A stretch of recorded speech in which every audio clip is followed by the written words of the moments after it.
Success in sales isn't just about closing deals, it's about the person you become in the process.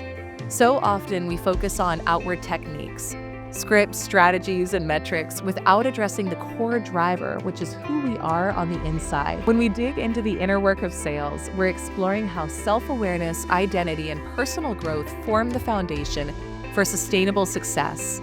The inner work is transformed selling from just a job into a meaningful career that aligns with your truest self. Today, let's unpack why cultivating a strong inner identity is not only important, but absolutely essential to becoming not just a sales professional, but a true force in your industry.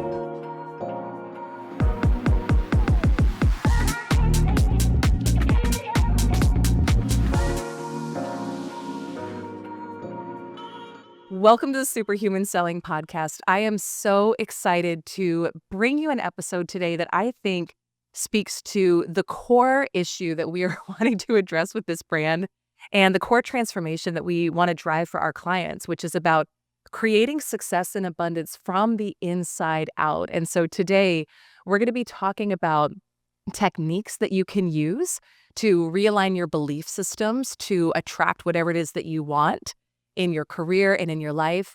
I'm going to dive into spirituality in sales too, which is something that I used to not talk about because I was afraid of what people would think. But now, to me, this is really such a core part of what has contributed to my own growth in business and in life. And I think it's really, really essential. So I want to speak a little bit to how I approach that. And we're going to talk too about shifting from scarcity to abundance in sales and in your business. So this is going to be a juicy episode, but let's start off with why spirituality when it comes to sales and business. Now, one thing I want to say just as a disclaimer before we get into this is that I want you to always think for yourself. And so I'll share my own perceptions, my own beliefs here, and I want you to ultimately come to a place of your own understanding when it comes to spirituality, God, what that relationship looks like. But I remember there was a point at which years ago, I was working with a business mentor who was talking about incorporating spirituality into your business. And up until that point in my life, I thought that the two were completely separate. So I was raised Southern Baptist, had a lot of beliefs about judgment and fire and brimstone and always like that. I think it's the Catholic guilty conscience or the Baptist guilty conscience. Like many of us can relate to that who were raised that way. And this mentor spoke about incorporating spirituality into your business in a way that was so different from what I had experienced before. And in my mind, they were completely separate. I never thought about how I could bring God into my business, and my language is God or universe, but you can choose whatever language works for you. But when I started playing with that and I shifted my relationship as well with source, with my creator, God is a part of my business, right? And that I actually have a firm belief that God operates through me in my business. And so again, I want you to draw your own conclusions and think for yourself here. But what I will say is that when you remember and know that you are a spiritual being having a human experience and that you are wired for expansion, right? Spirit is always expanding. Even if you look at the universe, right? And people who track it, it's like it's always expanding, it's always growing. You are part of that. And so oftentimes we can judge our desires for more. We can judge that we want more money in our lives or in our business. And we've spoken on other episodes about money and how money is really just the how of your vision. Money is an exchange. It's a currency exchange. It's something that you receive in exchange for offering your gifts and talents to the world. And that's a very spiritual thing as well. So what I would say to this is all I want to encourage you to do is examine any belief, whether it came from religious upbringing, whether it came from society, wherever it's coming from, but something that tells you that it's not okay to want more for your life, or that God is going to judge you for wanting more or for desiring more, or that money is wrong or that having money is wrong, because these are the things that can actually really hinder us in our business growth. I want you to think about it. If you desire consciously to have a successful, abundant business, but you've got a belief that God doesn't want you to have money or that poverty is a good thing, right? Then there's going to be conflict and you're not going to be able to reach your fullest potential. So a lot of the work that we do with our clients, and we've got such a beautiful, diverse community and people who come from all different backgrounds, but a lot of the work that we do with our clients is around helping them create a new relationship with spirituality where they've actually thought about, well, what makes sense to them and what aligns with them and what resonates with them. And to me, where I've arrived after many years of kind of exploring for myself is God is love, right? And so anything in my business that doesn't feel like love, any thought that I'm thinking about myself or about my potential that doesn't feel like love, I know that's actually not highest and ultimate truth. And so connecting with your own version of your spiritual relationship, whatever that looks like, but then learning to tap and harness into that to achieve more success, to achieve greater abundance, remembering that we are all ultimately connected and that by you holding back or not achieving what you want or not shining bright enough, you're not helping anyone with that. In fact, when you remember that we're all connected and you shining bright and achieving your goals and sharing that with others empowers others to do the same, it unlocks a level of freedom in your business and in your sales that's really, really powerful. I want to speak to today a little bit about goal setting. Now, I love goal achievement. We spoke on another episode about the way I used to approach goal setting and how that actually left me with anxiety, panic attacks, eating disorder. And so the way that I used to think about goal setting was I'm going to set this goal because I'll be good enough then. I'll be good enough when I do this, when I accomplish this, when I achieve that. And that's complete lack energy. So I don't want you doing and achieving in that energy, right? But what I do think is that goals are a beautiful way for us to continue to expand and express ourselves at higher levels. And so, trusting what shows up, trusting what flows through you with your goals, with your desires is really, really key. This is where people get vision boarding messed up because they think, oh, whatever my goal is, I'm just going to I'm going to get a picture of it and I'm going to put it on the vision board and I'm going to sit there and I'm going to look at it and I'm going to manifest it. Now, here's the gap with that and the problem with that is that in life, we don't get what we want, we get what we are. And so the big missing step for a lot of people, maybe you've got a home on your vision board right now or a trip that you want to take. And you're like, yes, I would love that. I would absolutely love that. So getting in the energy of it is important, right? Seeing it for yourself is important. But the question that you want to be asking is, who do I need to be in order to live in that home? Who do I need to be in order to fly private on that trip, right? And asking those questions. So when we can learn to align our identity with our goals and start to ask, what are the thoughts? What are the feelings? What are the actions that I'm taking from that end result being accomplished? And who do I need to be in order to have that? That's when we close the gap. That's when the magic happens. And that's actually the real gift.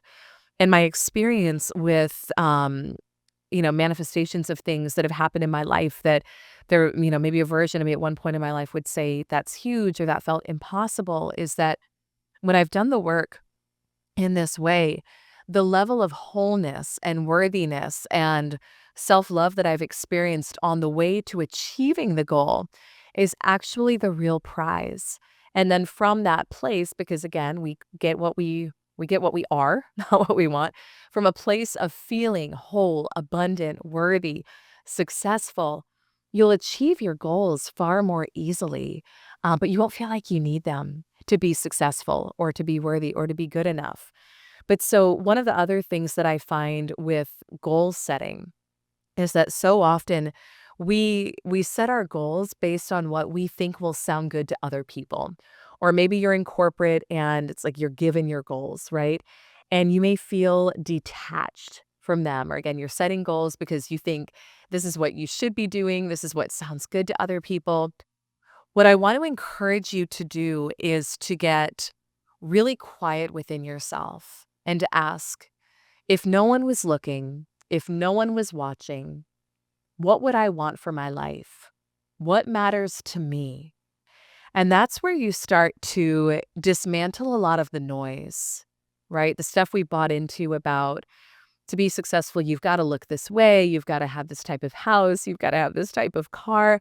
I don't think there's any one definition of success or abundance. I think it's whatever it looks like for you to live your fullest, most expansive life. And I think each of us came here with a different dharma, with a different purpose. And so the opportunity for you, if you want to tap into true superhuman selling and superhuman results, is to look at, what did I come here to do?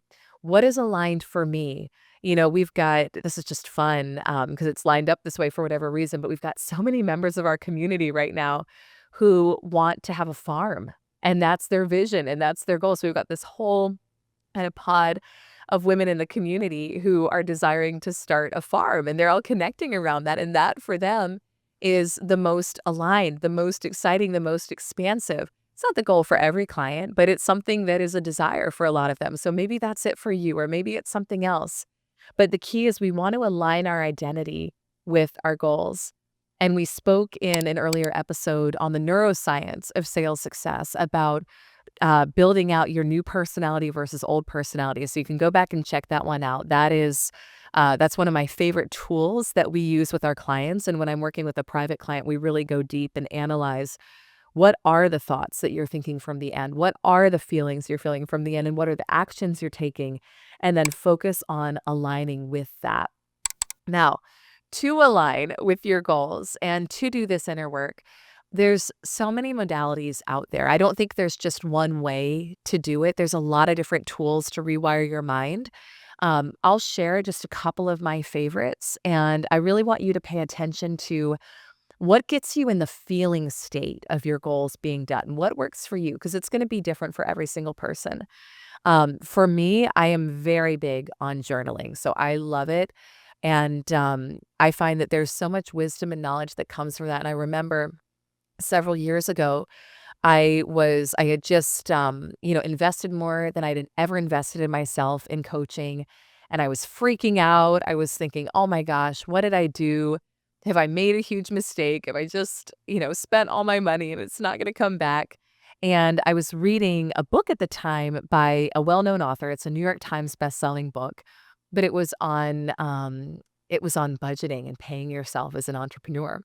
And some of the things that he was saying in this book were in direct opposition to what I had just done. But I knew that when I had made the investment in myself, that I was following my knowing and I was following my inner guidance. But I was reading this book and it was putting me into some panic and some freak out mode about, oh my gosh, did I just make a mistake? Here's this New York Times bestselling author telling me that I did the wrong thing. And so what my mentor had me do at the time, which was so powerful, was to actually go on a detox from consuming information. And so for for me at the time, this freaked me out. My morning routine that I felt so comfortable in was, I'm going to get up, I'm going to study, I'm going to dive into my books, my resources, and I love that. And I went on I can't remember if it was a couple days or maybe even a couple of weeks, just a detox from studying anything outside of me. And I started studying myself, and I started just journaling and reflecting and pulling up, okay, what are the limiting beliefs that I'm thinking about right now in terms of what's possible for me? And then started dismantling those. And you know that you're thinking a limiting belief because you have a negative emotion in your body, right? So in that moment, you're assigning meaning to a situation that is not your ultimate highest and best truth. So I started looking at that. I started diving into, what do I really want from a soul perspective? And there was so much beauty that came out of that time of introspection, even though it was uncomfortable to not be consuming. It was uncomfortable to be studying myself so closely. But now that's almost exclusively what I do in the mornings. And so there's a lot of different ways to journal or to use it. You'll hear a lot of people say, you like write down 5 things you're grateful for every morning. I love that. I think that's a great first step. What I will say is the key with that is, are you actually feeling it? And that's the difference. So if you're writing stuff down, but you're not having an emotional shift, it's not really doing much of anything for you. I mean, it's better than nothing, but the key with any practice, any morning practice or any mindset practice throughout your day is this connecting me with my vision? Do I feel connected to spirit? Do I feel my oneness? Do I feel my heart open? Do I feel myself moving from maybe survival energy to creator energy? That's the goal. That's actually the end purpose of any of these techniques. And so remembering that, and I used to do my morning routine in much more of like a means to an end, check the box type of action thing. And again, nothing wrong with that because I think that was the first step on my journey. But for me now, my morning routine is about how do I want to feel and what vision am I tapping into? What goals am I tapping into? And then what version of me am I going to focus on being today to have that accomplished? So that to me is really beautiful. So with journaling, again, there's so many ways you can do it. I do often do things that I'm grateful for that have already happened in my physical world. So I'll write those down, but again, the importance is feeling them. And then I'll write down maybe 5 things that I'm grateful for in advance, right? So calling those in. And that can be it can be a money goal, it can be a life goal, it can be, I'm so grateful. This morning I was writing the things about my level of consciousness. I'm so grateful that I've stepped into a higher level of consciousness as a leader. I'm so grateful that I've stepped into a higher level of consciousness in my marriage and my personal relationship. So it doesn't have to be all tangible things, but connecting with the energy of gratitude, asking for something as if it was already done will help you close the gap and will help you align yourself with it faster. I do love affirmations too, so I'll speak to both, visioning and visualizing and affirmations here. The key with affirmations, though, is are you feeling it? And one thing that I'll say too is affirmations can be a beautiful tool. So there are so many things in my life that I affirmed and I decided were going to be true before they had been my truth and my reality. One of my favorite money affirmations, and I said this before more money started coming in, is money is the easiest thing in the world for me to make. And now you have to know when you're saying that you're not going to believe it at first if that hasn't been your experience. So the key is don't stop saying it because you've got some resistance to it. But however, I want you to practice tapping into the feeling state of what you want. And if you're in a negative space, if you're in a negative energy, that's actually not the time to be doing visualization or affirmations. That's the time to go for a walk. That's the time to set it down. That's the time to try to do whatever you need to do to recalibrate to a level of at least peace and calm so that from that place, whatever it is that you're visualizing or affirming, you're going to be more in alignment with. So something else with affirmations too, though, that I think is important is you want to reach a certain point where you feel like you don't even need to affirm it. So I want you to think about right now the things that you just know to be true for yourself. So this is my experience. I know this is not the experience for everyone on the planet, but for me, I know I'm a woman. I have never one day in my life felt like I needed to affirm I am a woman. It just is. We we manifest and we accomplish and we achieve what is to us. So the point of affirmations, the point of visualization, the point of any of these modalities is to get you to a place of knowingness where you actually don't need to affirm it anymore. And that's when it happens. So think about it. Do you need to affirm that the sky is blue? Do you need to affirm that the grass is green? No. So again, beautiful tools, but we want to ultimately be in a place, we want to use them to get to a place of knowingness where you just know you are abundance, you are success. Your $10,000 month is here, your $25,000 month is here, right? Whatever the goal is that you're focused on. And then it's from that place of it feeling natural and normal where it happens. So, little side note and side tip for you. What I would say with visualization and with visioning, we've got a lot of really beautiful practices that we walk our clients through in the 10K club and in my mastermind as well. is seeing yourself in the picture. This is really, really important. So when you are visualizing, and I heard it said once that visualization is just creating a memory that hasn't happened yet. And I like that way of thinking about it because I hear a lot of times from people, oh, I don't know if I can visualize. I have a hard time with it. Well, what I would say to that is, do you ever worry? Because worry is negative visualization.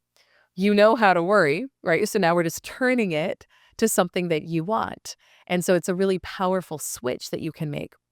But the key is you want to be experiencing, creating that memory of something that hasn't happened yet from your first person observer view, seeing it as if you were in the picture.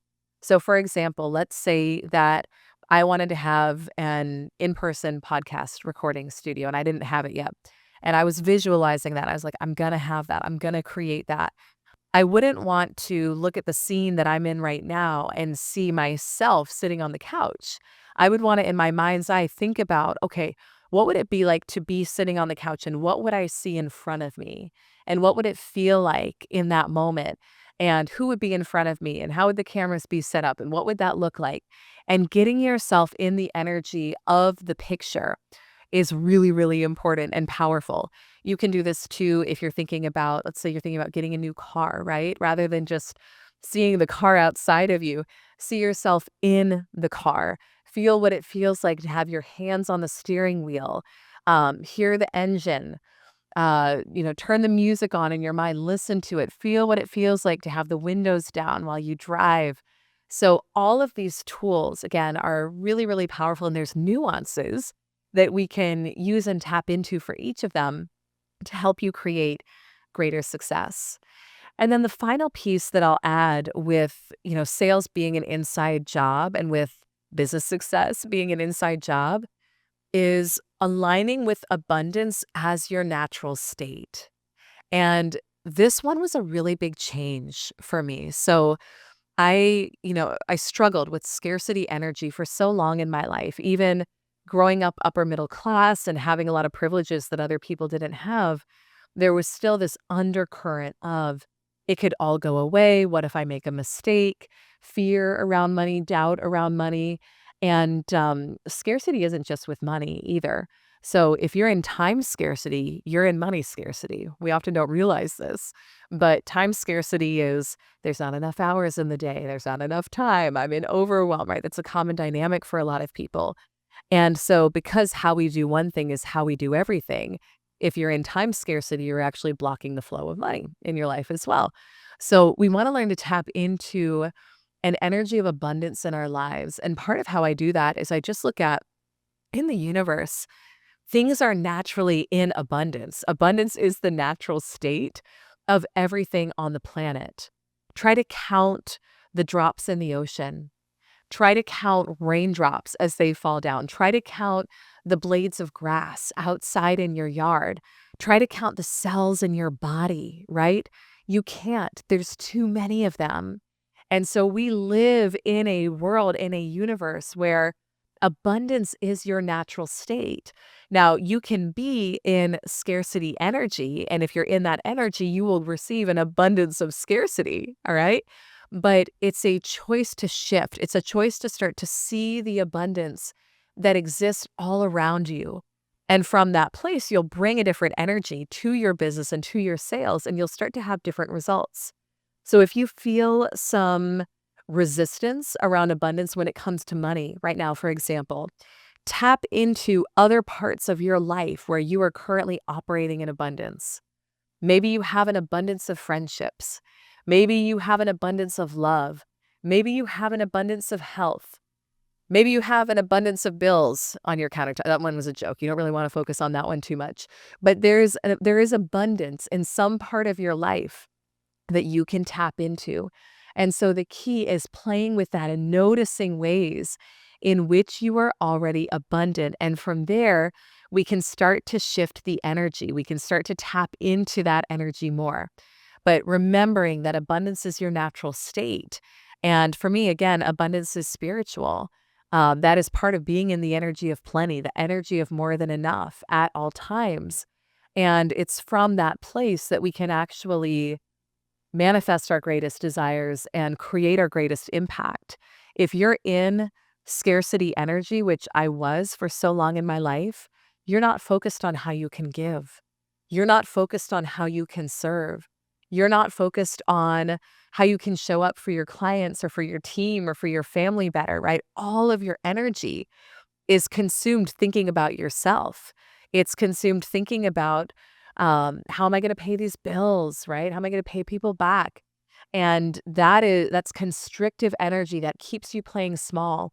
What I've experienced is on the other side of that, when you realize you don't have to live that way anymore, you don't have to operate that way anymore, and money is no longer something that you struggle with, and it doesn't have to be something that you struggle with.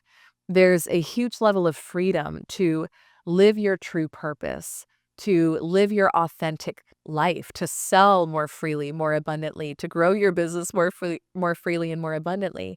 But again, you can't wait for whatever money issues are going on to be solved in order to feel that way. The key is you've got to start feeling that way now, right?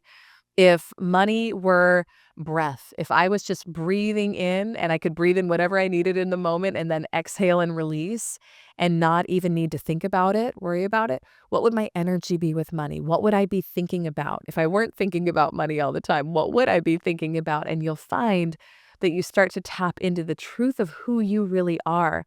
And then it's actually playing with that now before the money has shown up in the bank that will free up your energy to allow more to come in as well. So I know we talked about a lot of different elements of playing with the inner game in today's episode, but I hope that this gave you some really good tools that you can use to start to shift into the most abundant, empowered, authentic version of yourself out there. Drop me a line comment on the podcast. Let me know what resonated most with you in this episode. Comment on the YouTube channel and let me know. And if you'd like to connect with my team for a call to talk about your goals, your vision for your life, you can go to elisearcher.com/free call and have a free chat with my team. We want to hear about your vision, your goals, your desires, and help you chart a custom path to get there as well. Remember to trust yourself on your path to success. Your desires are green lights, leading you and everyone around you to a brighter future.